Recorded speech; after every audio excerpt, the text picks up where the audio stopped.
What's the foundation on that? I don't know how deep you want to get into the shit. Black, yo. They might as well change woke with black. A week after we dropped that track, came out with a song with the same exact sample and shit. Literally, like within weeks, I'm like, damn, that's a hell of a coincidence. Peace, love, and light. I need that youth to want more. Clung to the white bubble.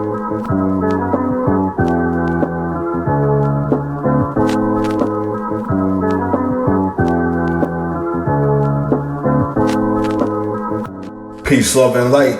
It's T.O. Clay Light Bulb Lessons. All we need is 7.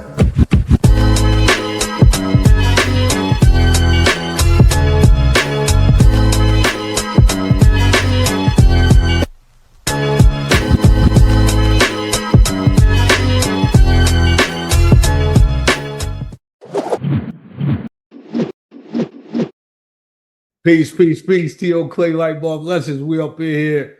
Hey, I got my man Royal Illness, aka Shahar Washington, man. It's a family right here, and we was already building. So again, it's already bubbling, and we didn't want to waste no more time. So man, hey, for all the hip hop heads out there, man, hey, my man just said it. We OGs. We've been around the horn.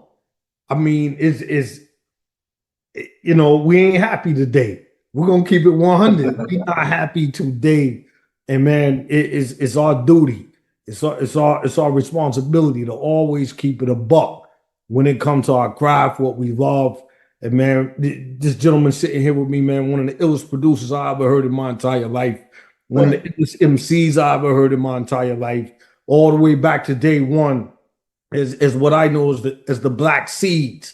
You know what I mean? Down on Limestone, I saw him and our beloved brother, rest in power, Haas, go on the stage, rip it down, and all the different concerts I've been to over the years, different states, different arenas, all of that. That same vibe when I saw Nas and them coming off the stage. I saw the Wu coming off the stage. I saw Brand Nubian, Mobb Deep, all these different MCs, Black Moon coming off the stage. I felt the exact same way when I saw him and my brother, come off that stage in that moment. Just like, wow, man, these cats, real MCs, live it. It's one thing to do it, but it's another thing to live it. And I've seen my man live it throughout the course.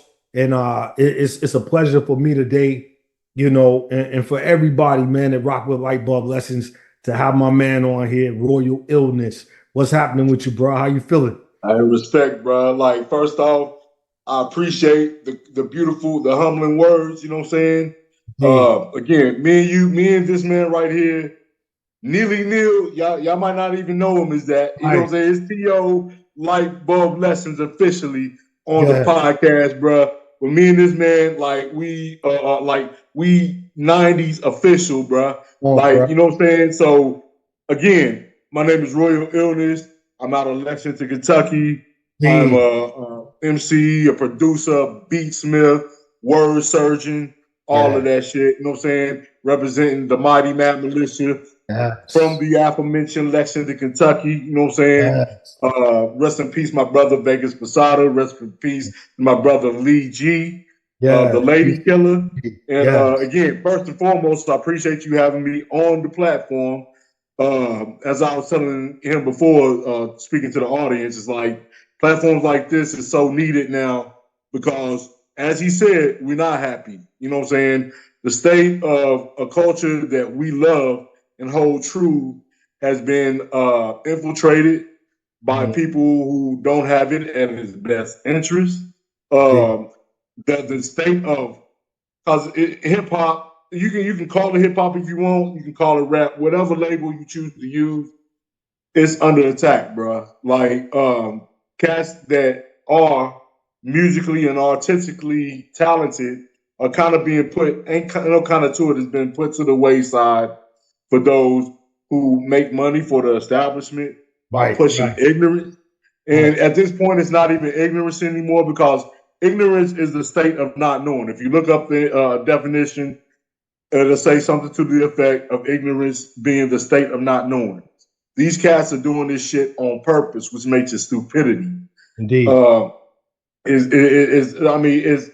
what is the movie that was called Idiocracy? It was a movie called Idiocracy. Yeah, I forgot when it was made, but it was kind of parody what they saw, like ironically how they saw the future being, you know what I'm saying? And it was an extreme parody, but now it's a documentary. Right. That's how far the star is falling for rap music, for black. It's not just rap music; it's black culture is in the trash right now, bro. Yeah, and it's not even just the music; it's just how we treat each other, how we move. Not all of us. Let me state that, because there are 5% of us that are like, still into and know what the fuck, yes, sir, and know how things are supposed to be carried forward. But the masses have been given the mic. The idiots, as they say, are running the asylum, and we back to like set that shit straight. I got a track on my album called Soundtrack to the War Volume 2. It's called Papa's Come Home, and that's pretty much what it's about. Daddy's back in the house. Like, hip hop is kind of time to clean this shit out. You know what I'm saying? Those who want to stay in line, if you follow the rule, you can stay. If not, it's time for you to go. Yeah, it's time to go, bro. And that's that. It's like everything else, man. You're not gonna allow nobody to come into your domicile and just do whatever they want. Sometimes it's you got to take your shoes off before you come in my rest. Back in the day, Shahar, our mom and them had the plastic on the ill couch. You couldn't sit on the couch type thing. So I see it the same way, man. I mean, like you said, taking it back to the 90s, we grew up, with that full understanding, that full range of knowing that, this is more than just listening to music. Like I said, I physically have stood there and seen you on them boards, I've physically seen you, masterfully craft tracks, tweaking the snare, double laying the snare. Like, we can get into the whole aspect of the beats, but man, I've seen, you actually live hip hop, bro. Like, you live it. I mean, from sun up to sundown. Yeah, niggas, we got normal jobs. We out here. We got to make ends meet, do what we got to do. But at the end of the day, man, it's been something, that has been a resurrecting type thing for us. You know what I mean? I promise you, man, Shahar, bro, like, I've went back and listened to a lot of the old Mad Militia, bro. My question to you, man, and this ain't no interview, bro. We just building. We chopping, bro. Yeah, chopping. It ain't no interview, bro. Like, but these are things that I just really want people to understand when we say, we mad, we angry, and I want people to really understand, like, if Mike Jordan, whoever, Kareem Abdul-Jabbar, LeBron, them, they were there. They played the game, and they can look at things today. Maybe not so much LeBron because he's still playing, but them old heads, Olajuwon, all of them cats, they could look at the game today and see it ain't the same.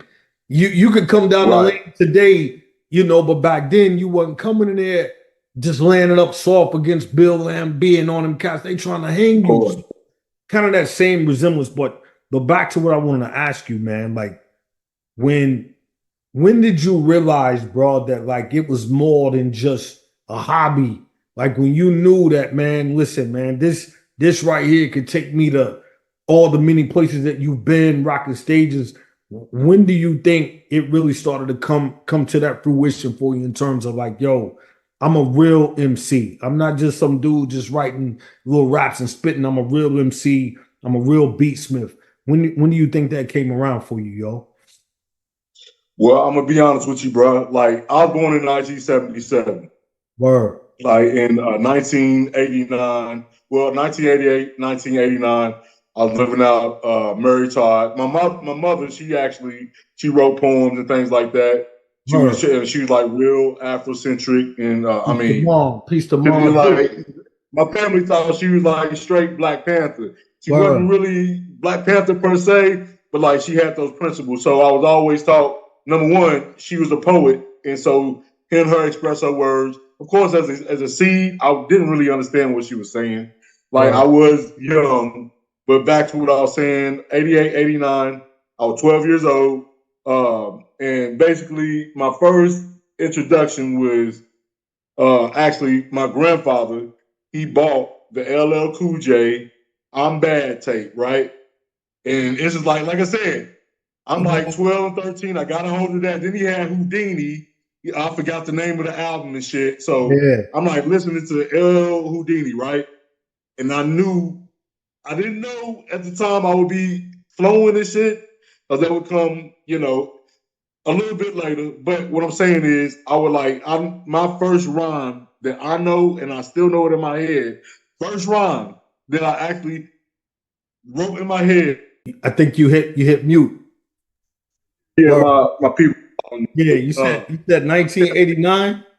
1989. It's like back when, cause I listened to like the first rhyme I ever wrote. It was kind of a play on Rakim's what is it? I put 7 MCs, put them in the line. You know what I'm saying? Like for my rhyme, my first rhyme was like prisoner of his own game. Cause I'm fucking up your brain. Niggas is step, you gotta be insane, cause I am the nigga that everyone feared.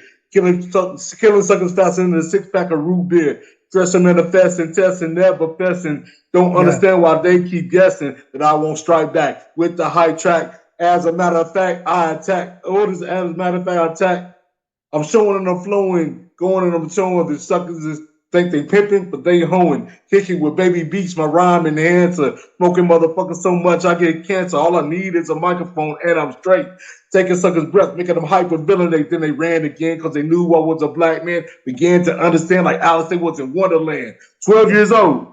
Come on, bro. Literally, riding around my court on a bicycle in my head. I didn't even like write it, bro. That's why it's in my head right now. Yeah. You know what I'm saying? So as far as me having a dream of being a rapper, that started then. I would take like tape, and I, got in trouble for this shit. I would take like tape, tape that you would adhesive, rope it around my bed, around my room and shit. You know what I'm saying? And that was my stage. And I'm in it. Literally, I stayed on punishment. So I'm in the room, rapping around what I thought was my stage and shit. You know what I'm saying? So, answer your question, bro. Like 12 years old, so maybe closer to 13. I remember the exact time is when I fell in love with hip hop. I was like, you know what? This is what I'm gonna do. I'm gonna do it so much. I'm gonna write a rhyme. My first rap name was MC Cruelty, like CRUEL-T. No doubt. And it didn't go but necessarily well when my mom took me to church, because we still went to church. Yeah. And I'm rapping at church. I'm rapping a D-Nice, what is it? D-Nice's Crumbs on the Table and shit. Yeah, Crumbs on the Table. Yeah. Church, like, you know what I'm saying? MC Cruelty, like, even then it's like cruelty, like, but just beyond the rant, bro, 1989, I was 12 years old, and I mean, I wrote my first rhyme in my head that I can actually remember, and that's when I knew the hip hop was something that I wanted to be involved with. You know what I'm saying? And it was, from there to now, and shit. You know what I'm saying?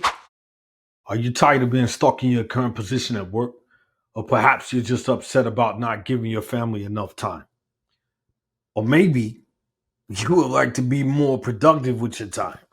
Either which way, whether at home or at work. The reality is this, though. It doesn't matter if you're a doctor. It doesn't matter if you're an engineer, a manager in one of the departments, or just a college student.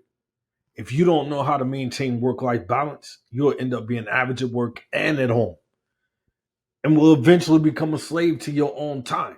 You just got to understand that for what that's worth. To solve that problem that you have, I have collected 3 of the most effective methods on how to maintain work-life balance so that you become more productive with your time, give your family enough hours, and get the best out of your work so that you can level up both at work and at the crib, or at home, as I like to say. So, man, check it out. Click the link and get your free PDF right now. And I promise you, you'll be happy that you did. Peace. When did you start getting serious about actually getting beats outside of rapping on other cats' beats? When did that transition start to happen, when you really started saying, yo, I need to get my own beats? Well, first and foremost, shout out to Joey Truax. You already know him and shit. You know what I'm saying? There was a white boy Yes, out sir. of Marlboro, Lexington, Kentucky, that I kept hearing these stories about and shit. At the time, I was going to first I started at Winburn Middle School, and I Right. transferred to Brown Station Middle School. Okay. So I kept hearing tales about this white boy, this white boy, you know. So anyway, long story short, the white boy ended up being Joey Truax and shit. My cousin, which is Proof, which is Mark Lane. Yeah, Proof. Shout out to Proof. You already know Proof. You know what I'm saying? Yeah. For those that don't know Proof, his name was Mark Lane. He was a DJ and an MC from Lexington, Kentucky around that time when we started, early 90s, you know. And like basically he lived out Marlboro. So I ended up like meeting Joey Truax. And actually cause I met Joey Truax like almost probably, if not the same year, the following year in Jihad, because Jihad just got back from Germany. Word. And this was it's like 1992. I think he came back in like 91 because he was like, I was in high school, he was in middle school at the time and shit. You know what I'm saying? Okay. So as far as like getting serious, like Jihad's, peace be upon him, like he actually started as my dancer. Word. I remember that. He was the nice though. He was nice with the ill. Yeah, he was the Scuba Scrap. He was the Scuba Scrap cat, fly cat with the the button downs and the like. So it started like we met each other in Brittany Square out Hollow Creek and shit. You know what I'm saying? And again, at the same time, I was hearing about this cat. I met him through Proof and Haas. Like, you know, I was like, I wanted to do my first studio session. So I forgot exactly how we hooked up, but that was my introduction into taking it serious. He had an EPS 16. He had like a basement setup, you know, typical for the early 90s and shit. And the beats that came out if you can fire some of those beats up today, if you have like an EPS 16 or Ensoniq, what is it, ASR 10? I'll say ASR 10. Yeah, I'm thinking AR-15. ASR 10. Yeah, no doubt. If you got one of those, you can fire out those beats, bro. Now they roll. Like right now. You know what I'm saying? So as far as my really want to take it serious and do something with that, it was like 92, 91, 92. Then my first show at Roots and Heritage. And then, you know, I like got the little, of course I was like, you know, stage fright first time or whatever, but I got the gist of what hip hop really was, being able to like, you know, express myself and shit like that, man. And that from there, again, is where I found myself now. That's like the beginning of the plan. So basically, I was saying, well, actually, you answered it, yo. You answered it. You saw my other cats that you was battling. You know what I'm saying? Yeah, with even J-Rock, all of them cats. I remember Mind Reaper was out there and shit. This is like a time where Super Sunday was like way bigger than what it is right now. And Soul Fest and shit. And cats would like actually like meet up at Soul Fest. And we would battle that shit. You know what I'm saying? And, you know, again, talking about all the cats I just named, several other cats, they rapped at the time, but they never really like took it serious beyond, you know, I guess that time or whatever and shit. So the culture in Lexington, Kentucky was always, as far as I know, I mean, you had cats like rapping and shit, you know what I'm saying? Back on the plaza. Yeah. In West End and shit. Oh. And, you know, of course, we were all North Side cats. Indeed. As they call NSG now. We were hated, bro. We would go to East End and West End and battle anybody that fucking. Matter of fact, I wrote a song. What is it? Blood Letters. I'm not Blood Letters, but Bloodlands. Bloodlands. on my first CD, Soundtrack to the War Volume 1, you know, like around the time when the true niggas and the lynch mob would clash. We would do niggas in the middle of a tense mob kicking our raps. And that was like the vibe. Like, cats would just meet up and just destroy each other. We did more destroying than getting destroyed, though. That's what I'm saying. Black Dragon Cypher was a fierce thing to be in at the time. And it's not just me saying, I wish we needed really a documentary on Lexington hip hop, you know what I'm saying? To illustrate what the Black Dragon Cypher was, because it was something fierce. Like, if you stepped in that cypher, anything goes, you know what I'm saying? And it was 100% off the head, no fucking written raps, no little pre-rehearsed goddamn recordings and shit, nigga. Nigga was like throating cats, you know what I'm saying? And live on live, you know what I'm saying? So, again, it was a lot of cats. And Joe, I'll be honest, Joey Truax, he would be like the better authority as far as cats that was doing it outside of the cats that I mentioned. You know what I'm saying? Right. But yeah, it was a lot of cats that was doing hip hop. Or when did y'all, or how did y'all come up with the name Black Seeds? What's the foundation on that? You said Black Seed? Yeah, the Black Seeds. Y'all was the Black Seeds, right? Basically, okay. Basically, Black Seed, honestly, is a creation of, as you might know him as 13-5 now. And I don't know if you know Z's. He's a cat from the Congo. Bangudi. His name was Z's. Okay. Those cats were really Black Seed. You know what I'm saying? Godmaster Rue, GMR, was me and Jahaz. That was like our first rap name, so to speak. You know what I'm saying?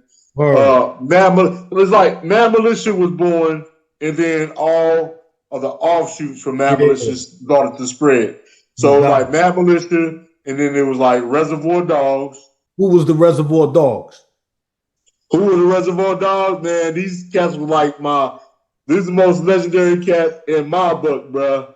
Like G13, Diallo Brooks, and Hendrick Floyd. Yes, sir. Which at the time was called Lefty the Mangler. Yes, now sir. Y'all know him as Shiesty Christ. Yeah. Shiesty Christ.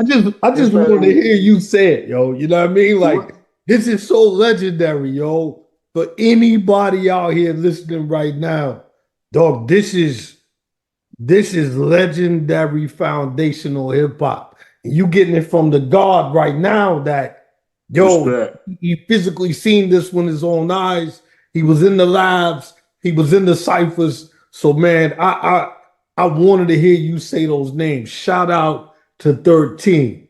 Yes. Methodical, sniper-like cat, man. His lyrics was like just sniper-like, bro. That was actually like Supreme. Which at the time, he's had many names. Like right now, he's known as 13-5. Let's see, Supreme is his Supreme mathematic name. I'm trying to think of what he called himself then, but I can't. It's escaping me. But him and Z's were Black Seed. So that's to answer your question.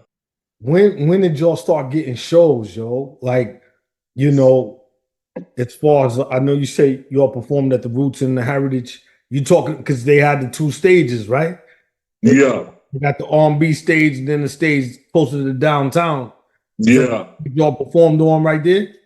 Yeah, we performed on the little stage, so to speak. And again, like my first time doing that was, if I had to date it, 91, 92. It's funny because I don't know if you remember the group, what is it, Original Flavor? It was like, I remember whenever Original Flavor, the group, dropped, that's the Roots and Heritage we was at. So we started at that, and then basically we I know you know Nam. Nam Oshun. we had a movement called Rap is Art is Life. Word. Back in early 90s. And so he basically had a lot of shows. Like he was the first one that got us into the Kentucky Theater. We did shows at what is it? So well, it was. Do you remember when Super Sundays were 2 shows? I mean, not Super Sunday, but Soul Fest. Soul was 2 Fest. shows. Yes. You had one in Madison Station, and then you had one in Douglas Park. You know what I'm saying? Yes. So we performed at Madison Station with DOS Effects and what was it? Minute. What is it? Minute Work. I think it was the name. It was like an R&B group from back then, and that was like one of our first shows. And then from that, like we kind of just booked our own shows. We opened up for several acts. I mean, right now I'm escaping them. You know what I'm saying? But 1990, early 90s, the mid 90s, we're really active as far as like that's when what is it? What was it? Before they raised up downtown and put hotels down there, it was a place called the Dame. What is it? JDI with Strictly Wet and Bruce and Joffrey. You know what I'm saying?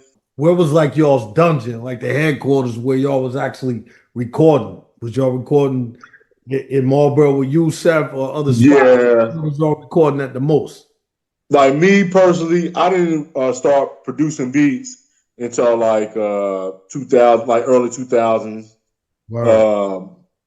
But Yusef, he was like pretty much he was the official producer for Matt Militia. You know what I'm saying? And the cat, again, if we can like dig up some of those instrumentals that he has on the EPS and the Insonic ASR 10 or whatever. Yeah. Some of those, I mean, I still got them in my mind. I'm 46 years old right now. And I remember like some of the productions that came up out of that studio in Marlboro that are legendary today and shit. And here's the thing about it. Here's how I know it's legendary, bro. I have not heard that sound since. When did you realize, man, that you wanted to produce, yo? Like when did that come into fruition, or how did it come into fruition? I'm gonna tell you like how it came into fruition.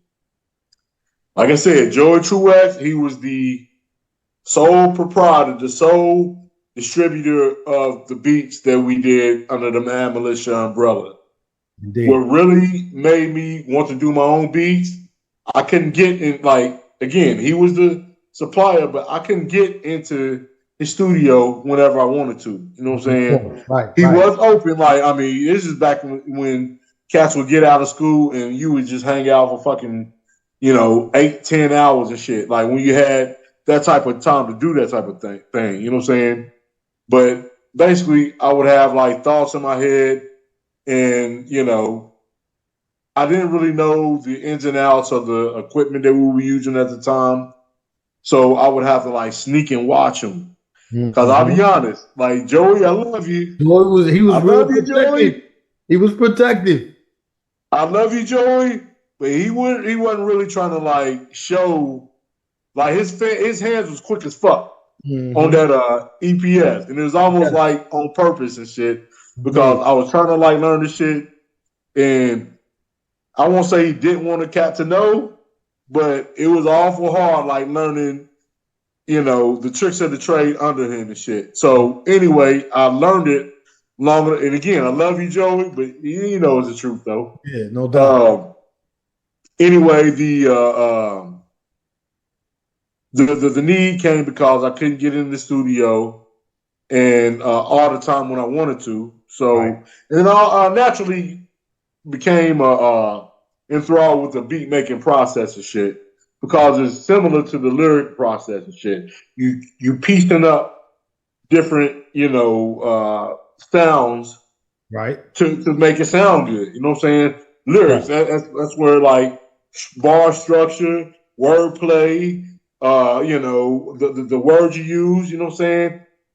it kind of translated into the beat part of it because literally it's not as easy as it was now because now they made it like super easy. Yeah. Like, you know, as long as you got a digital audio workspace and shit, you can make a beat. But it's like, it was more, you had to be kind of more precise back then because the EPS 16, like you quantizing and, you know, you're trying to like get things to match up without sounding offbeat, you know what I'm saying? Right.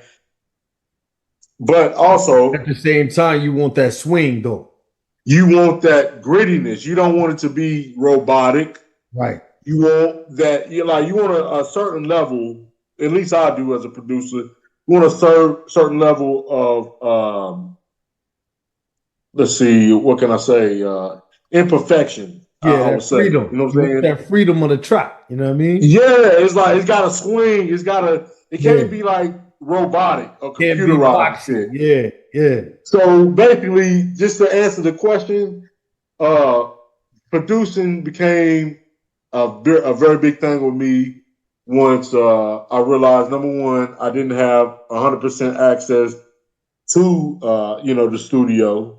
So I would like thoughts would go and that's when the advent of Pro Tools, I mean not Pro Tools, but Fruity Fruity Loops came out. Fruity Loops, yeah.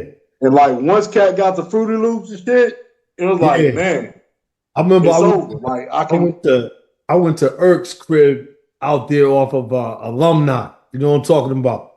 Yeah. That was the first time I physically seen somebody rock with Fruity Loops. Yeah. Like I remember sitting there, Left was there. You may have been there. I think you was.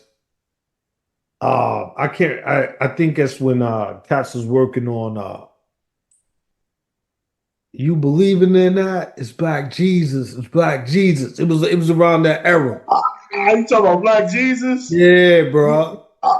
Hey man, you just brought up a Jew and shit. Bro, but yeah, go ahead. I watched Irk fooling with the Fruity Loops. And bro, it blew my mind because I was just like, wow, I just saw all the little boxes. You know what I mean? The little boxes and how he was, and I was like, wow. And then obviously, with Ninth Wonder, I was like, okay, Ninth Wonder make all his beats on Fruity Loops back then. But I gotta say this. We was in the basement at my crib, me, you, and Haas. Remember, Yusef was locked up. Yeah. The equipment was down there. And dog, we sampled some old Western record. It was some Desperado. And at that time, I think that's when you and I both realized that, man, Yusef, we love you, but Yusef was eating like he was in prison. He don't want you looking over the shoulder. Once I got into the military, I got my income taxes, yo. And I went to the Guitar Center up in DC. And dog, the first time I go in there, this dude that was on, he was on the MPC 2000, not the XL joint, the old 2000. And dog, he had that dong dong dong dong dong dong, that Swiss beat. Dong dong dong. Allow me to introduce. Yeah, Jay. Yeah. Yeah, he had remade that on the MPC, and it's the demo freaking joint, so it's dirty. The pads is dirty from everybody coming in there, rocking on it. And I remember I'm just sitting there just watching dude, and we ended up talking, and he actually didn't live far from where I lived at. He was like, yo, come by the crib, man. I'll show you I got one at the crib. Cause he was nice with it. And I went by his crib. He had a little studio in his basement. He showed me some stuff. He's like, but man, you need to get the XL, man. The XL, blah, blah, blah. You could do much more with the XL that you can't do with this one. Man, if you get one, get the XL.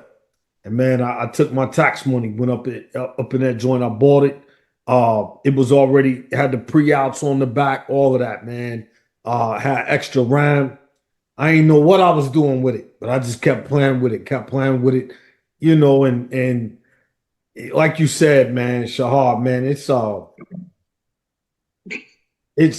I've listened to your beats, bro, and I'm like, dog, like I know your track when I hear it. You know what I mean? And that's that Is Willie is Fox, that yo. thumbprint? Yes, That sir. thumbprint.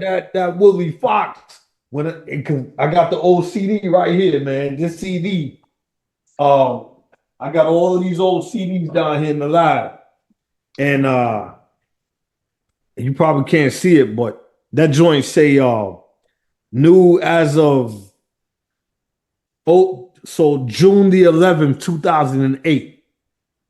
Come on, man. Yeah, Come on, 16. Look, fathom that shit. 16 years ago, yeah, bro. almost 16 years. Yeah, bro. That's what I'm saying. Like, bruh. And it's still ill.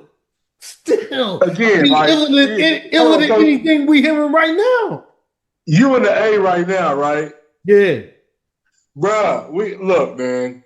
I'm telling you, like here, when I can get some free time, just get it. You got some free time. I can catch a flight down there, even if it's no more than the weekend, bro. I would just like to come down there, top it with you and shit. You know what I'm saying? Please come down, and get it popping, bro. And that's it. I mean, I told LJ Larry Johnson, man. I told LJ probably 6 months ago, summertime. I told him, I said, dog, the game is wide open right now. I said, dog, it's more open today than it's ever been. And dog, I said, dog, it is so many talented cats. And as cats gain more wisdom as cats. And like I said, man, dog, your cats, man, stayed true to the craft from day one still to this day. All these years later, man, y'all got a catalog out of this world, yo. Hey, listen, look, I'm gonna say it like this, just so we don't make it seem like hip hop is in a too dive of space to come back. The reason why I even feel confident on some of the stuff I'm going to bring from the past to the forefront, and as well as future music. I mean, it's cats like 38 Special. I already know you heard 38 Special. RJ Payne, Roam Streets, the whole, Benny Butcher and Benny Butcher night. The funny thing is, because I always thought there was like younger cats than us, right? Yeah. Conway and them is like our age and shit. Yeah, they are. They are. Yeah. Anyway, I say that to say that's what gives me confidence in the music that we about to drop right now. Because, like I said earlier, I don't know if we caught it on camera before, but it's like for a while I got discontent from the state of hip hop, and like I said, what was being allowed to be labeled as hip hop and shit. And I kind of just fell back from the game, kept, the shit in the vault. I always knew I had it in the chamber. But as I told you in the text message, I always felt like our music was futuristic and not on a spaced out fucking buggy, goddamn spaceman shit. I'm talking about as far as like when it would be received by the masses and shit. You know what I'm saying? I don't think that it was ready. Like the music we was making back in them time, like I said, mid 2000s, early 2000s, even like late 90s and shit. I don't feel that the world was ready for it and shit. You know what I'm saying? I don't so it's like now that number one, we got a platform. We got platforms where we can do this shit independently, right, and bring out music at our own leisure. Indeed. It's to the point to where now I think that the world is finally ready for that malicious sound. Yeah. Or, the Royal Illness, however way Royal's Pain production, the malicious sound is ready to be received, because even like you got to realize, I liken it kind of to how it was when we hit with the knowledge. Indeed. Like, bro, we were always cats that stayed on the knowledge. At the time, we followed the teachings of the nation of the gods of earth, and we'll build. And at that time, I would say this: we were more aggressive in our approach to getting our message across. Indeed. That rubs people, a lot of people, the wrong way. I see that now as a 46-year-old man. Right. We were some young, aggressive cats. Like, if you wasn't feeling our way of thinking and shit, we was going to, like, get at you about that. You know what I'm saying? Now it's to the point to where, again, those same teachings that we learned when we was 15, 16, 17, 18. Yeah. We're seasoned men now. Yeah. Now we can extract the message from the sensationalism, you know what I'm saying? And it's more concentrated now. You know what I'm saying? Again, the hip hop we got, again, like I said, I always pictured us as futuristic in our approach to like doing hip hop. And we were looked at as crazy then because we was kicking knowledge then, but we was them crazy niggas. We was them God niggas. Who these God niggas right here? These crazy ass niggas. Now, a lot of the shit that we're spitting, like it's like common knowledge. Circle now. And now it's like, damn, like you know. Complete. Like damn, they was right type shit. But like for complete like, now. You just now catching up to message. In my mind, it's like, look, man, it's like with this whole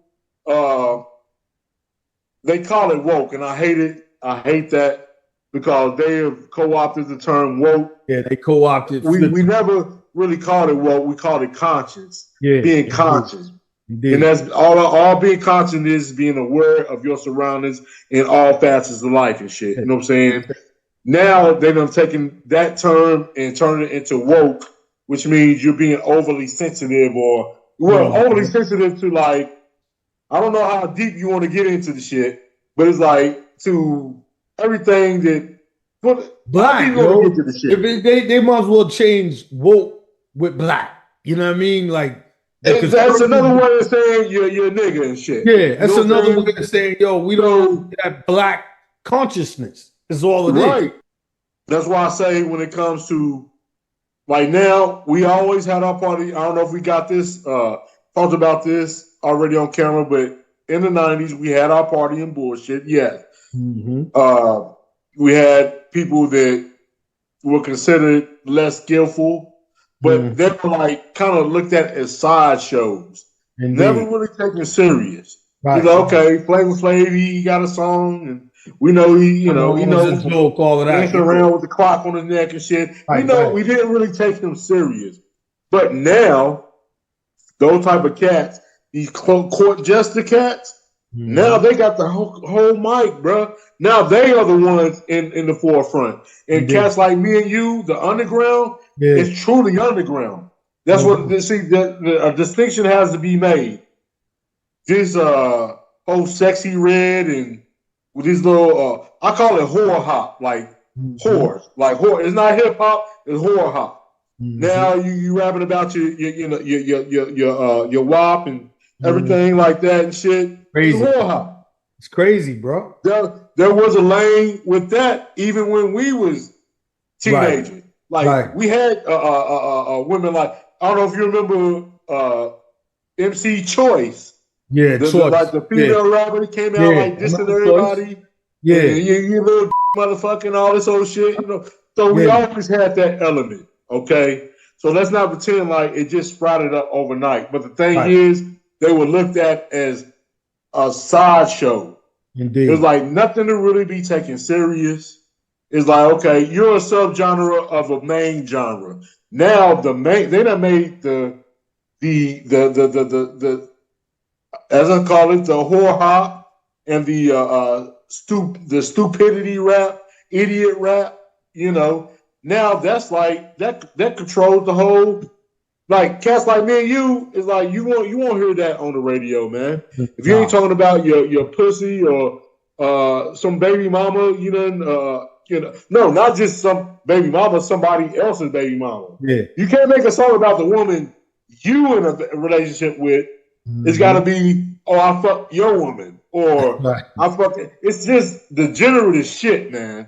It's sad. You know what I'm saying? Sad. So, again, I take it back to where, like I said, manhood. I feel like Generation X, what me and you are both a part of, we the last frontier when it comes to teaching what it really is and shit, is being a man.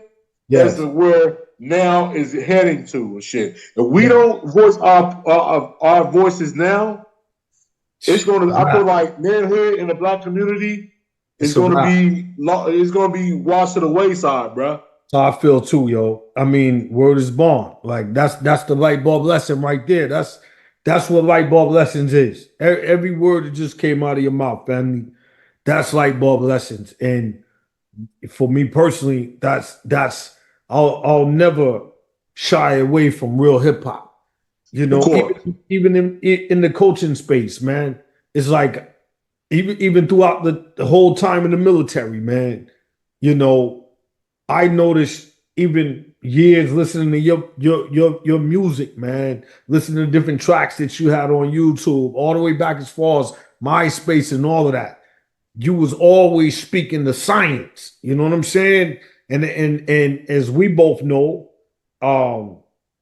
still to this day, man, it's a lot of people 32 and below mentally. The mental state is frozen. Frozen mind state. It's a true frozen mind state, and it's like the real hip hop that we are, where we come from, what we want to hear. I'm still stuck in the 90s. You know what I mean? Like I get in the whip, I'm still listening to, I'm still one. Still listening to One for All.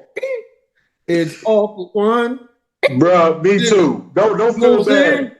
Don't feel bad. Look, don't feel bad. It's like I keep my ear to the street just to hear what's going on, but I don't stay too long as far as like mainstream. Again, there's a plethora of cats out there. But they all push underground. And the beauty of it is we now have we can control it ourselves and shit. Indeed. Like that's the beauty, dog. I mean, we've been given software and the means to like promote ourselves and shit. Yeah. But like you said, it goes back to those who control the algorithm. Yes, we can make a classic album right now and shit. But again, if you ain't shaking certain hands or you're not meeting certain agendas or talk about certain agendas, then they really not really pushing that shit. Yeah, you really got to grind hard on the underground and shit. That's right. And that's where the support comes in, though. And again, man, like I like J. Cole. You know what I mean? I listen to J. Cole and I'm like, yeah, he's nice. Black Thought, still one of my favorites to this day. Yasin Bey. It's a lot of cats that I'm happy that cats is like, yo, we still relevant. You know what I mean? Mm-hmm. Yusef was asking me about how I felt about KRS turning down the whole Grammy piece for the 50th hip hop and all that. And I told him, I said, I feel him. I can understand the point of view. For 49 years, you didn't see me. But now, because it's become commercialized, you want to see some spectacle. You trying to make me into some spectacle type shit. Indeed. You want, and then look, man, on that shit. Can you imagine how ridiculous it is? Now, KRS the one. KRS, bro. Next to Sexy Red. You understand how condescending that is, bro? Like, so as him as an MC, I understand 100% why he wouldn't want to be involved in that fucking circus. Right. It's my language. It's like, bro, literally, you really trying to like, it's like, to me, it's like you trying to wheel me out of a wheelchair, like, disrespectful. I'm some relic of the past. Nah, nigga, I still do this shit. It's disrespectful, yo. But then you gonna put me next to somebody that is pretty much they're in charge of destroying what we helped build. The black culture, hip hop, which is black culture and shit, black American culture. And they're doing everything possible to negate that. To take it back 50 more years and shit. So KRS-One, bruh, salute. Yeah, I understand. Salute. Yeah, I understand. Like, I wouldn't want to be up there next. That'd be like you put me up next to. I really can't even say that because the level of buffoonery that is prevalent in rap right now, we had no equivalent at the time. We didn't have, even our most ignorant artists and shit, they still had some type of artistic integrity and shit. You know what I'm saying? If they didn't, they would get ostracized. looked at as not serious and shit. You know what I'm saying? But now, like literally, those they're straight out of just just pure. And I can't say ignorance is stupidity. Yes. The state of not knowing is ignorance. The state of knowing and yet doing dumb shit anyway is stupidity. It's a blessing, bro, to be sitting here. Man, I've been stationed overseas mad times. California, DC, North Carolina, South Carolina. You know, a lot of different places, man. And from the time I left you, fam, until right now in this moment, I always typed in royal illness wherever I was at, and I seen it, and I was good. You know what I mean? It was like it kept me grounded. It kept me home. It was always like, yo, my dog's still doing what they do. You know what I'm saying? The message is still the message. You never deviated from the message, yo. And like you said earlier, man, it's more prevalent now than it's ever been. And more important. It's definitely more important now, man. It's like we were fortunate enough to be young cats who had you gotta realize, like, most of our parents came out of the Black Panther, the Civil Rights movement, and so we had a certain level of consciousness. You know what I'm saying? Now, those same parents that were me and your mother's ages, literally, you got people that the only picture they'll know of their grandmothers will be one with a back shot, like, right, or her ass sitting up on a sink, or her having an OnlyFans. You know, so the time that which we came was a very special time because, of course, the civil rights movement, it was important, and it was integral. You know what I'm saying? Right. But we were the kids of that. So a lot of us, not all of us, you got some of these cats to be like, oh, well, yeah, I marched with Dr. King and I love Malcolm X, and they couldn't stand their fucking guts and shit. You know what I'm saying? But my parents, or I would say my mother, to be specific, she kept a level of consciousness around me that was profound. You know what I'm saying? And so the cats that are here right now, they have no concept of Big Mama who told the truth, who, you know, didn't have, like I said, who didn't have an ass on the sink or was trying to compete with the same men that you got, like, women that are our age and older trying to compete with women that are like our daughter's age. You know what I'm saying? And I mean, just think about that. You know what I'm saying? I mean, so again, it comes back to man, it's knowledge itself, yo. It's truly so it comes back to, like, just, even with the video you just dropped and shit, the inspiration to that video was actually because I dropped it during the Obama administration, and as you know, at that time there was a lot of police. There was a lot of, like, police brutality and cats being killed and shit. You know what I'm saying? Right. And so, to be told, it was a kind of like a narrative piece, but the first verse, like, I was speaking in the mind of Fred Hampton Jr. You know what I'm saying? Like, he took my son away on you know what I'm saying? Like, basically, it was from his standpoint. You know what I'm saying? And then the second verse, it was like basically the average traffic stop and shit for the cat that was living at that time. You know, you might be a hustler, you know, or whatever and shit, but it was a certain level of defense you had to be upon in that time. So that's where that, like, to take a son away, take the son away is like taking the black man away from the black family, and that's what that meant.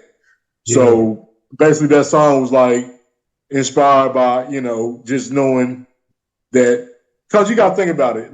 Interject just for a second, like, how sad is it for the descendants and the offspring of those freedom fighters such as Fred Hampton, Malcolm X, like Martin.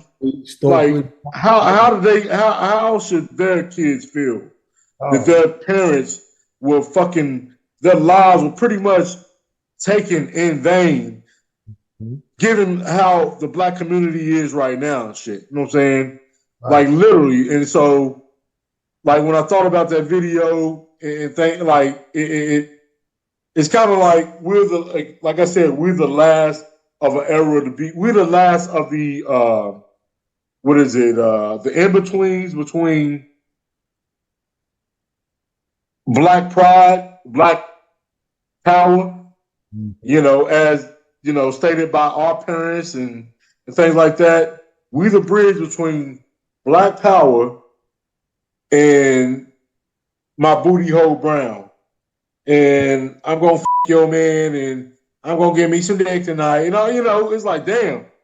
Right. We actually got to live to see both sides. We saw the consciousness in hip hop. We saw what the 90s, what hip hop meant to the black community. Fight the Power and X-Clan, like you said, like you had a consciousness in the hip hop that was born and spawned from the Black Power movement. But okay, we're the only ones standing in between that 60s and 70s and Black Power movement. And we were in our generation and Generation X in the 90s and to now.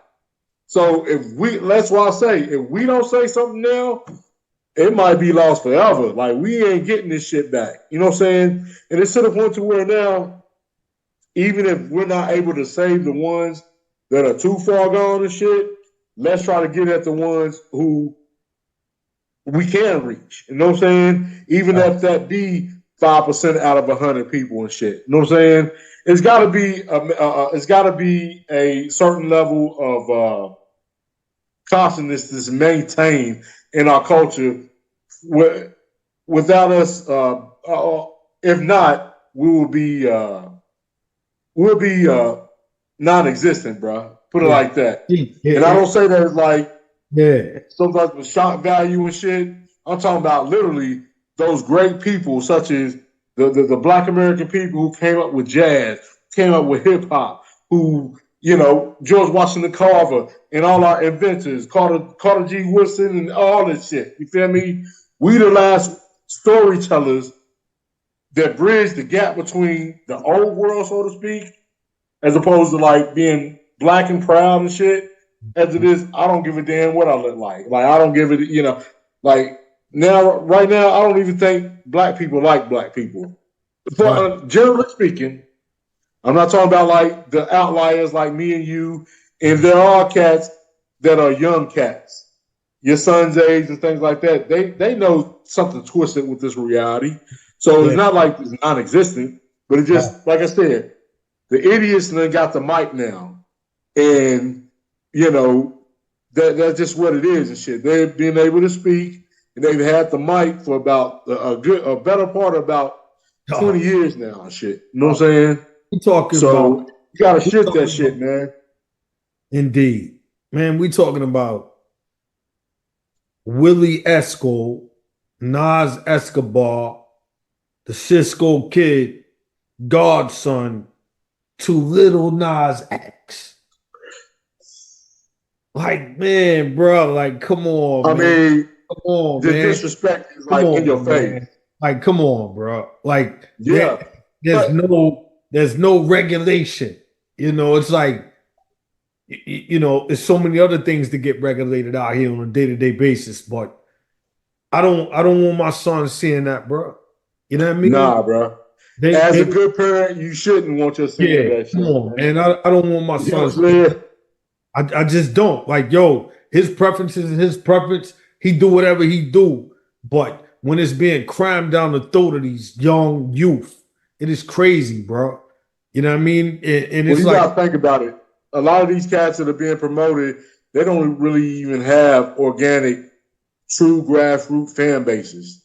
Mm-hmm. Like literally, do you think Lil Nas X can announce a tour and go out and damn sell out Madison Square Garden or what is it, the Miami, wherever the Miami Heat play. Yeah. You think that even Meg Thee Stallion, she can't go on tour. Like motherfuckers ain't buying that shit for real.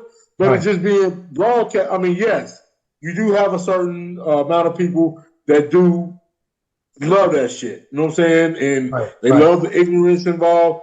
But for the most part, it's really not like they're not for the amount that they're getting broadcasted and for how they're being promoted. Mm-hmm. The numbers don't show. Like I said, Lil Nas X ain't selling out no Rupp-Arena. He ain't selling out Rupp-Arena, bro. You know what I'm saying? But yet still, he'll get his video played first before anybody and shit. You know what I'm saying? All that means is agenda, bro. He got people behind him who want to push a certain narrative and a certain agenda and shit. You know what I'm saying? And they will give you millions of dollars, you know, because ain't no money in this Black Power shit, bro. Ain't no money in it. Ain't no money in it. It's not. So there's more money in telling you to shake your ass, to sell your fucking no. Look, what did Mosdale say? Hip hop went from selling crack to smoking it. That's it. Indeed. He said hip hop went from selling crack to smoking it. But both were, you know, arguably despicable acts and shit. Mm-hmm. But at least in one way, you kind of like have an entrepreneurial spirit. How they are framing it now is they want you to be you're a glorified drug addict. Yeah. I mean, literally, you got songs about fucking how fucked up you can be. And, you know, I can't even move and, you know, whatever. And what is it? It's just crazy, man. So you notice too, Royal, you can get on this joint right here. You can get on this device and real talk, go to Facebook and start scrolling reels, and it's all trash. Like seriously, like all trash, yo. Like cats, yo, money. It's crazy. And like you said, sometimes we the ones look crazy. I remember riding in the car with Haas one time. We was on Richmond Road. I was taking Haas back out to his crib off of New Circle. And off of Man of War, my bag, Man of War. And that's when that Roots had just dropped. That you said the what? The Roots. It was I think it was the Roots second. It may have been, I think it was their second album. When You and I Verse that War. You know what I'm talking about. Yeah. Yeah. And we were listening to that. And I remember Haas just start building on, you know, Universal. You know what I'm saying? Universal. You and I Verse that War. And he was like, yo, they know the science, God. He's like, yo, Nilly, they know the science, God. And I just remember how profound that moment was in that particular moment. I remember me and Shice went to see him when they had him out off Vassell's Road. We went to see him. He came through. Boom. You know what I'm saying? He's building. You know what I mean? He's like, yo, you know, he was mad happy to see us, but at the same time, it was like he knew that time between that glass was also precious. You know what I mean? And he was built, and he was like, yo, I'm writing, and when I come home, yo, you know what I'm saying? Like, yo, the wise dome is gonna speak. And I remember once he came home, you know what I'm saying? Just him and the maturity, him and the whole vibe was same, but it was like he took it to that next notch. And that's what I've always respected, man, when it come to you and Haas, man. Y'all guys spoke on real situations that's happening out here. And you know, to see the things that's happened over time, because like I said, I left home in early 98. And just over the years, man, just hearing, yo, such and such got killed. yo, such and such got killed. Yo, such and such got killed. You know, shout out to Tyson Gay. I remember when I heard about his daughter, transitioning with the little shootout at the cookout. You know what I Yeah. mean? Hurt me to the core. You know what I mean? And I think all the way back to cats you and I both know, Kenny Houston and Whiteo and so many Mhm. we've seen over the years, AK, there's so many cats.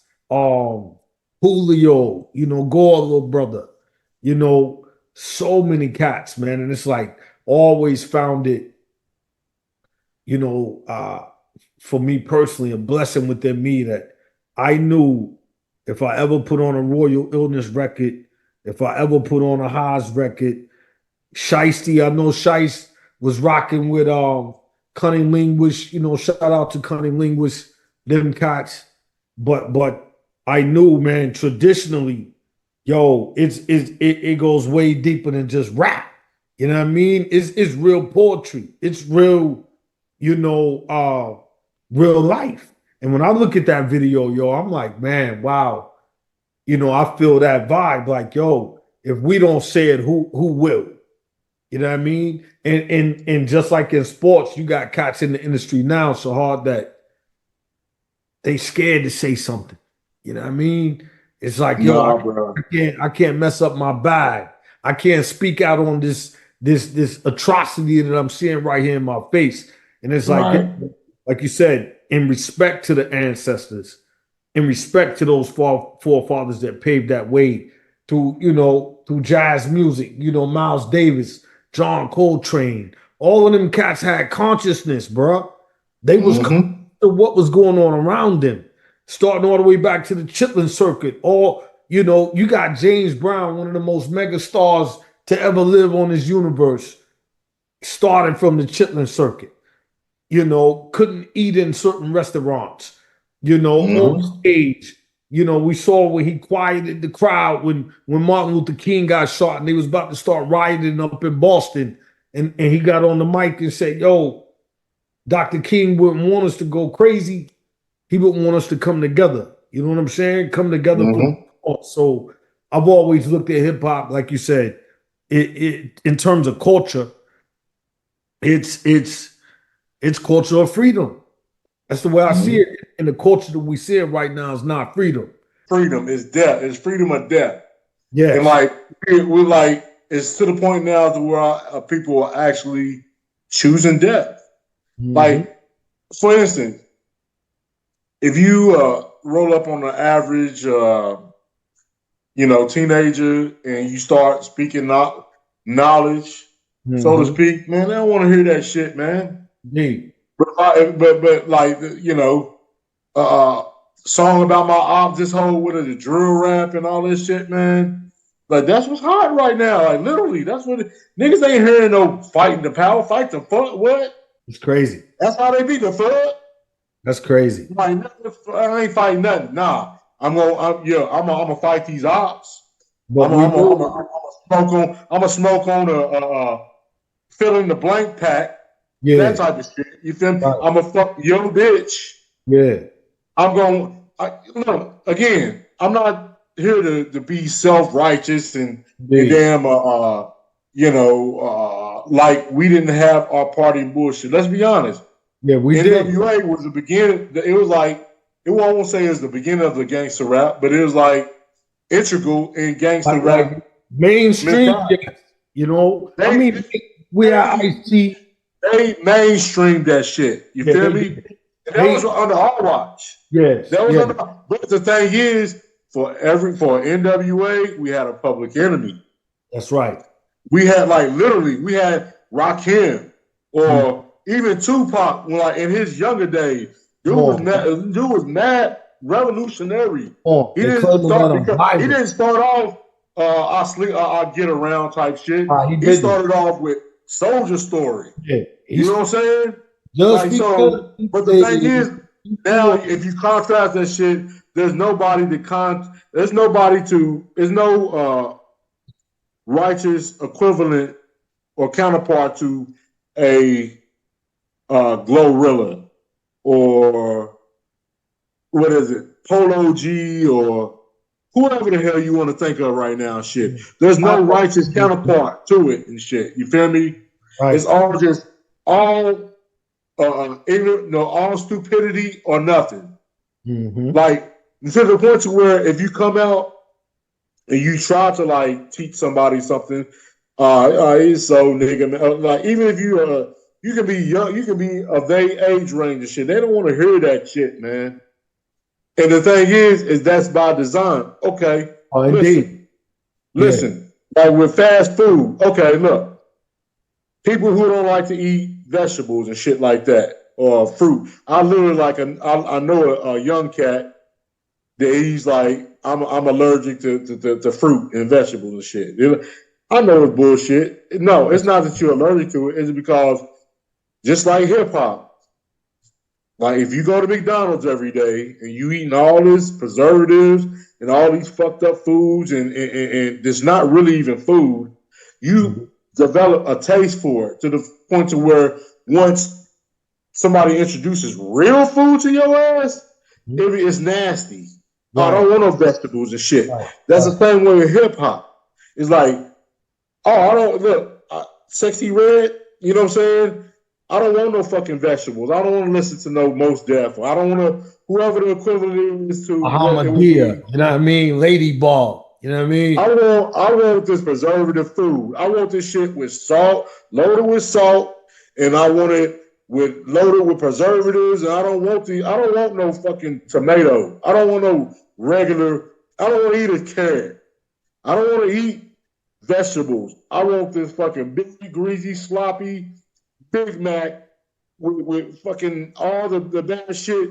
You know what I'm saying? That's what it is in music now. Right. It's like once you become accustomed to that shit to where that's all you consuming on a daily, all the real shit, you don't want to hear that shit, man. No, it's kind of in a reverse. Yeah. Those who eat vegetables. Yeah. And those of us who came up on real hip hop and shit. We don't want to goddamn cheesy ass guy. No, listen to what here's the difference between us two.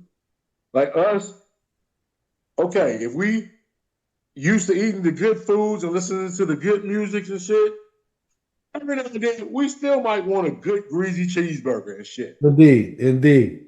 But we don't eat that shit every fucking day and shit. You're not gonna eat it every day. These niggas eat that shit every day, and it's all they see, and to the point to where the good shit that is presented to them, bruh, that's bull. Never the good food is the bullshit. Right. You know what I'm saying? Right. So I don't know how we reverse this shit, but it's got to be reversed. But again, me and you, the Generation X, we actually the in between how it's going to end up if we don't interject and step in between, and how it was in the so-called old world and shit, where black folks actually had some dignity, and you know we had more variety. We wasn't just like you didn't see just twerking, and you saw actual intelligent people. We saw a mixture. Like I said, you had a Public Enemy, you had NWA, you had X-Clan, and you had different little varieties and shit. Now all they feeding you is candy. All they feeding you is the fucked up shit. You know what I'm saying? I mean, Shahad, it's the same though that we seeing is right and exact in all orbits. They trying to take, our history out of schools. You know what I mean? Yeah. Like anything that's going to raise the conscience of our people. Good and dumb. Hey, that's it. That's what it boils down to, man. So, but hey, we got a duty. You know what I mean? We got to, civilize the savage to our best ability. Like you say earlier, as long as we know in our spirit, we know in our heart, we doing the right thing by trying to raise that conscience, man, and truly going from knowledge to born with this, man. But like you say, it's like trying to feed a baby them green vegetables versus feeding a baby just some sweet, pear sauce or something. It's the same exact principle, man. Like my son, perfect example. And this is real, Shahar. It's probably about 1 a.m. on a school night. It's probably about a year ago. And I went upstairs for something. I went to go get something upstairs. And I hear something like talking. And I was like, yo, he must still got his TV on. It's school night. So I open his door and I hear "Eh, eh, eh, eh." It was that MF Doom one beer, right? So I walk in and I'm like, oh, he really listening to Doom. Yeah. No doubt. So I'm proud of you, son. oh man, bro, it was like, yo, when your son get that, that first little taste, you know what I'm saying? I was proud. So the next morning, I was like, yo, I said, I went in your room last night, man. You was listening to one of my favorite MCs. And before I could even say it, he said, Doom? I said, man, what you know about Doom? He was like, I love MF Doom. That's all I listen to. And man, I hugged him, bro. I just hugged him, dog. My oldest son, man, he 13. I hugged him.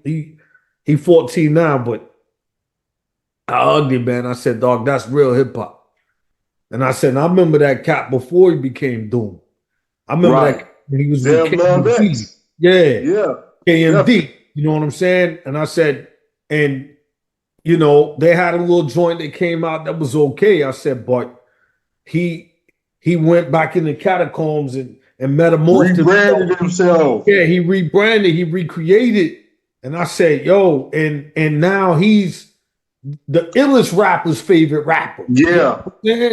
So he became an icon to a lot of people and shit, man. Oh, bro, no doubt. But see, that speaks to, again, that goes back to what I just said, bro. That's why I have a lot of motivation in dropping the music that I've been sitting on for a long time and shit. Yeah. Because like you said, KMD, the MF Doom, okay, Peach Fuzz and all that, KMD. Yes.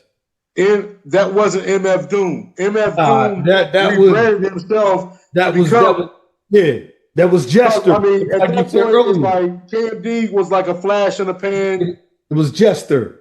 You know what I mean? He rebranded himself and made himself an icon. No doubt. Again, that's what I feel like. Our music is not for the lack of talent, because that's one thing I'm most confident, if not arrogant, about, bro. My music is dope. Our music is fucking stupid. You know what I'm saying? If anything I'm self-conscious about is in the ways I'm able to present this music to the new world and shit. You know what I'm saying? I need to know the avenues. Like, we didn't have YouTube. Like, when we was recording, cutting tapes back in Joey's basement and shit like that, we didn't have no social media to, like, immediately, like, promote ourselves and shit. You feel me? Right. But now we do. Here's the thing. Like, that's what I'm saying. We were lucky enough to be able to have sung the old world, so to speak, and now we in the new world and shit. Right, now the thing is, we gotta like modernize our old music and our, the way we did things and shit into the updated, not modern day times, because it's not that not nobody is listening, bro. I don't know if you know about Snow Goons. You have you heard of the Snow Goons and shit? Even Cunnilingus and shit. Yeah, you're like, bruh. Cats wasn't getting play around here in Lexington. Nobody gave a shit about no Cunnilingus in Kentucky. But guess what? They hit their show. They hit the road. Yeah, overseas. And found their audience. Yes. And that's what we got to do. Yes. It's not that like cats don't want to hear what we got to say.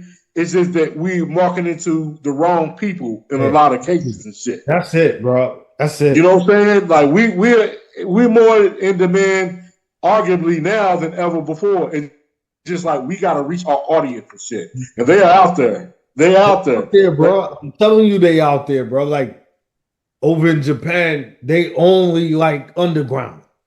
Yeah, man. If it ain't underground, they don't want to hear it. Amsterdam, underground. I mean, it's like we said with Doom. Doom was bigger overseas than he was here. Come on, man. You know what I'm saying? And Come that's why I've always said, dog, I've let cats listen. Riding in the car, you know what I'm saying? And I'm like, yo, these are my dogs from back home. And I'm talking niggas from everywhere, from Jersey to New York to niggas I know from New Orleans. I've let them hear certain joints. And I'm like, dog, them are my dudes. And when YouTube really start jumping off, and I noticed y'all, well, no Bandcamp. Because I had never heard of Bandcamp. And I remember typing in Mad Militia on Bandcamp. It pulled up, the joints that y'all was uploading on there. I'm letting cats listen like, yo, niggas is like, yo, where they from, yo? I'm like, yo, from my crib, Kentucky. They like, dog, them niggas is nice, son. Real nice. Lyrically. That's why I say, dog, I'll put y'all cats up against anybody. You know what I mean? Like, I don't, any Ghost, Capadonna, I'll put y'all cats up with anybody, bro. That's word on. Like you said, 13, yourself, rest in power highs, man. Bro, it's not too late, man. Peace, love, and light. My name is T.O. Clay of Light Bulb Lessons. I'm a leadership coach dedicated to helping you as a leader thrive in the places and things that matter the most. Your internal light, your self-improvement, and your leadership effectiveness on others. With years of experience in various leadership roles, I completely get it and understand the real challenges that come with managing what most leaders face and struggle with, and that's the work-life balance. I truly love to lead. I'm being honest with you. And because of that, I want to help guide and empower you as a leader on your journey towards a successful career and fulfilled life. Through personalized coaching and mentorship, I will help you develop strong leadership skills specific to you. I will help you optimize your strength of communication and help you navigate through your work-life balance with confidence and reality. If you are a true leader, a real leader looking to improve, further advance, and unleash your full potential, I invite you to contact me today. Together, let's take a look at whether it's a good fit to work together.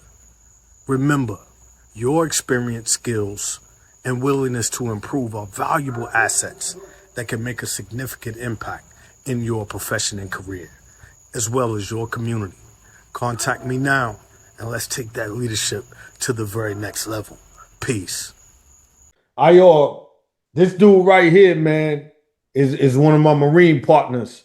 And I want you to check it out and tell me what you think, bro. This is an old joke, but it's one of my favorite. I always tell him, like, yo, it's classic, bro. I love it. He go by Classic MC, my man Jeremy. Check it out.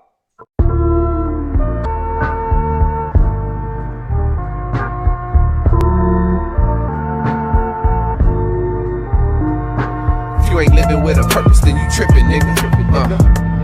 Better stop that bullshit. And you think money make you happy, you ain't living, nigga. Get your ass up and make a difference. You ain't living with a purpose, then you tripping, nigga. Better stop that bullshit. And you think money make you happy, you ain't living, nigga. Get your ass up and make a difference. Look, sipping on this old fashioned got me laughing. Thinking about a line in fam, cause then my niggas put me on to this gentleman's drink. They my youngins, I be giving them game about life and all it brings. These my grown man chronicles, come walk with me. We can learn these life lessons together if you just talk with me. Get this paper, duck the people, keep it moving.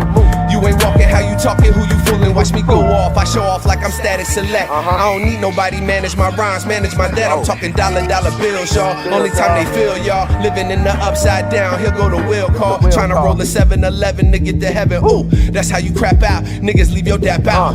No respect amongst thieves, you best believe that. Everything you ever did, that shit gon' be back. If you ain't living with a purpose, then you tripping, nigga. Better stop that bullshit. And you think money make you happy, you ain't living, nigga. Get your ass up and make a difference. You ain't living with a purpose, then you tripping, nigga. Better stop that bullshit. And you think money make you happy, you ain't living, nigga. Get Get your ass up and make a difference. Look, I told you she would be back. Her name is Karma. I'm trying to protect my daughters from her. Where she show up, that depend on you. So move wisely or she'll bend on you. Don't live life by what your friends gon' do. Be a leader, overachiever, too many divas. Be a thinker, be a believer, that's how you reach them. Don't let them tell you you can't, you gotta show them you will. It ain't about what you not, because you are what you feel. I got the skill to make these rap songs. They show me love when I be back home. They like, Jeremy, when you make it, don't forget about us. And when you get on, write a hit about us. I'm from Waynesburg, Virginia, nigga, born and raised. Used to be Basic City, a cemetery of slaves. My grandma, she lived on East Main, down the street from Mikey. We was raised by some real one, survival in our psyche. You ain't living with a purpose, then you tripping, nigga. Better stop that bullshit. And you think money make you happy, you ain't living, nigga. Get your ass up and make a difference. You ain't living with a purpose, then you tripping, nigga. Better stop that bullshit. And you think money make you happy, you ain't living, nigga. Get your ass up and make a difference.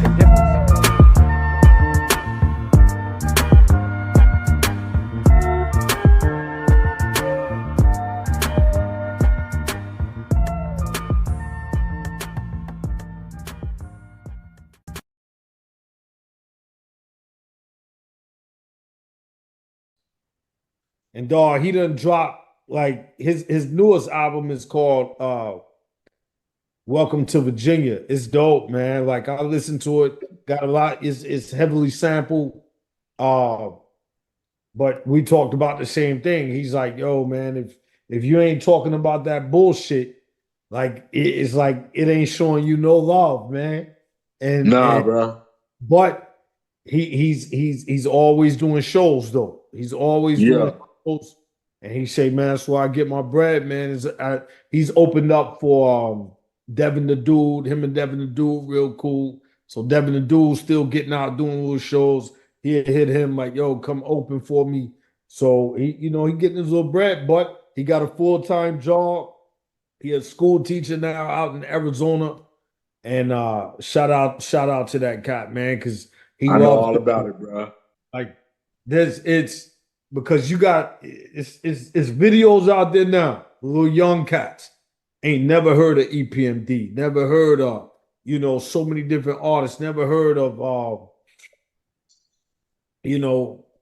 MJG, Project Pat, whoever, didn't know that CeeLo Green actually come from Goody Mob. You know what I'm saying? It's like right. And that's but look, what you just saw, I'm sorry to cut you off, but even that route, like we were cats that were around at that time. Right. You feel me? Nobody can describe it better than we can and shit. You know what I'm saying? You got cats with all these reaction videos and shit like that. I be like, man, and cats are making bank off this shit. I'm like, damn.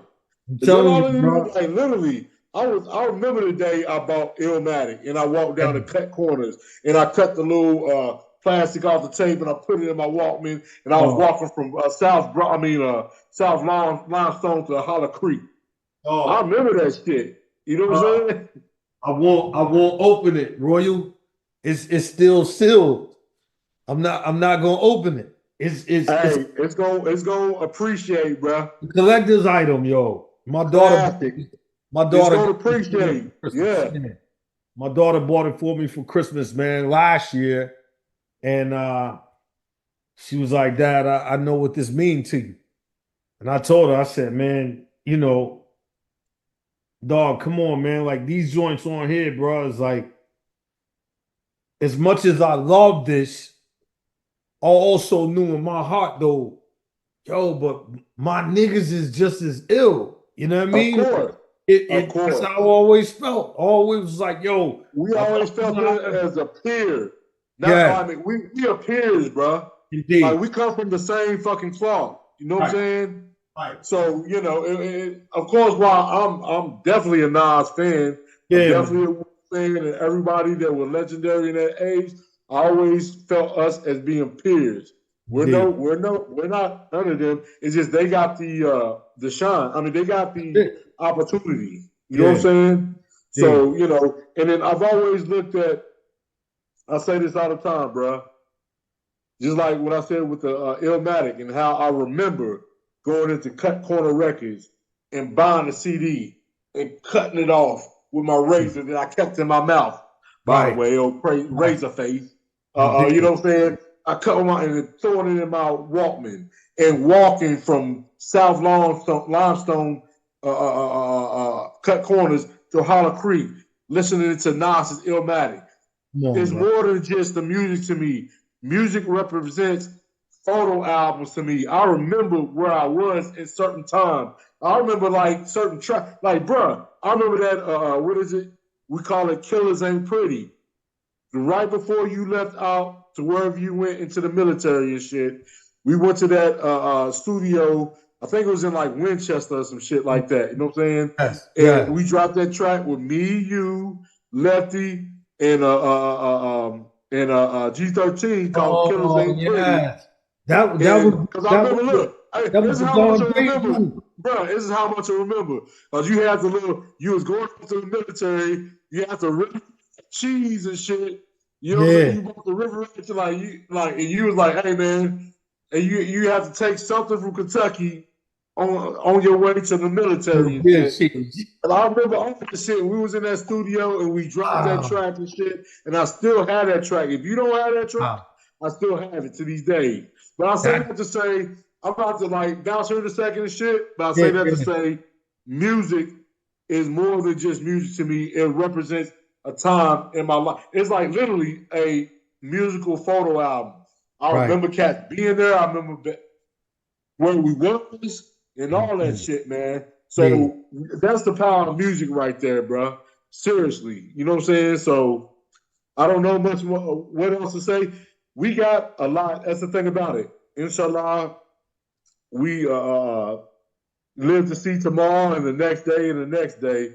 We're going to have discussions about this shit. You know what I'm saying? It's overdue. Number one, it's great to have your history written by yourself as opposed to being written by somebody else. I mean, who else can write your history better than you?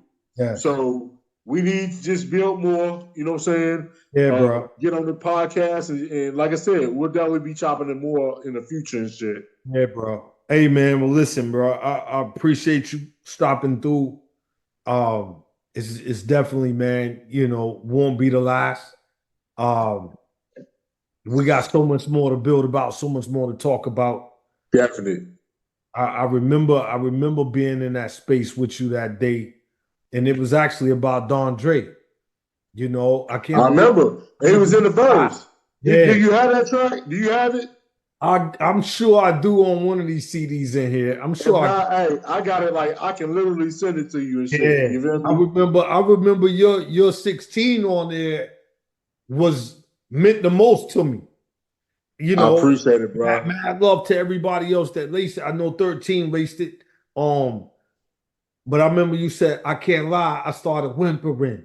You know man. Come on, bro. Yeah, man. Classic, dog.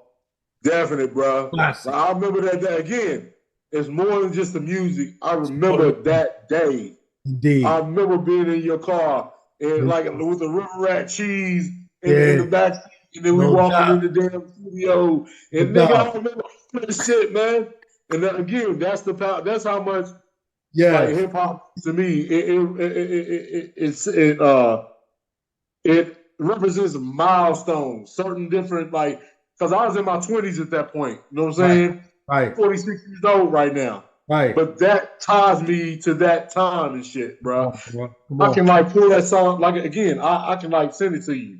I can listen to that song now and remember like what Cass was doing and shit and all that shit, bro. It's crazy.